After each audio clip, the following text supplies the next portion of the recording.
বলছেন? এই প্রতিবাদের এগেইনস্টে উনি প্রতিটা কথা বলছেন। কেন ডাক্তারি কিসের প্রতিবাদ? কিসের? এই আমাদের যে নারী নির্যাতনের এই যে আরজি করের ঘটনা নিয়ে কেন পড়াশোনা করেছে ডাক্তারি, সরকারের পয়সায় কেন করেছে উনি এইসব কে বলছে? কে? এই ভদ্রলোক এই দেখুন, এই ভদ্রলোকের মুখ দেখুন, এই দেখুন, দেখুন দেখুন, তিনি আরজি করের ঘটনার এই দেখুন, এই দেখুন, এই দেখুন,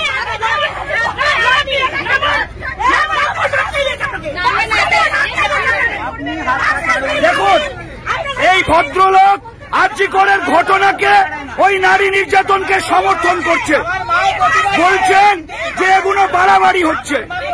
উনি এই ঘটনাকে সমর্থন করছেন।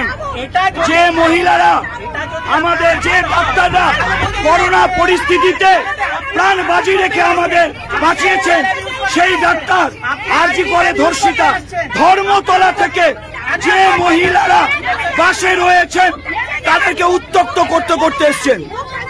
কোথা থেকে আসছেন আপনি? আমি আকাশবাণী থেকে উঠেছি, উনি তখন থেকে কন্টিনিউয়াসলি বলে যাচ্ছেন। কি বলছেন? এই কেন মিছিল হচ্ছে, কেন প্রতিবাদ হচ্ছে, কেন রাস্তায় জ্যাম হচ্ছে, কেন বাস ঘুরিয়ে নিচ্ছে, মানে এত অসভ্য কথা বলছেন উনি।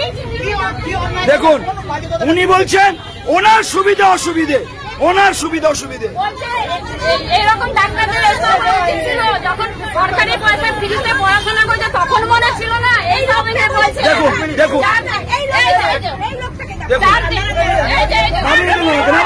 দেখুন, পুলিশ আসছে, নাবান ওনাকে, নাবান, একদম বাজে লোক। দেখুন পুলিশ এসে নামিয়ে দিচ্ছে না। রাখুন, যে পাড়ার ইনি সেই পাড়ার লোকেরা চিনবেন। এই ভিডিওটাকে ভাইরাল করবেন। এটা 71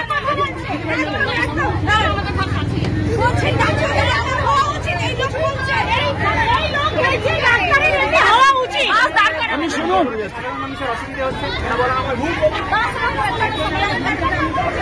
এই কন্ট্রাক্টর দাদাকে যাতা বলেছে, এই কন্ট্রাক্টর দাদাকেও যাতা বলেছে আমাদের সামনে। বলছে সরকারি পয়সায় করেছে, ডাক্তারের হওয়া উচিত। ধর্মতলা থেকে প্রতিটা মহিলাকে উত্তক্ত করতে আসছে।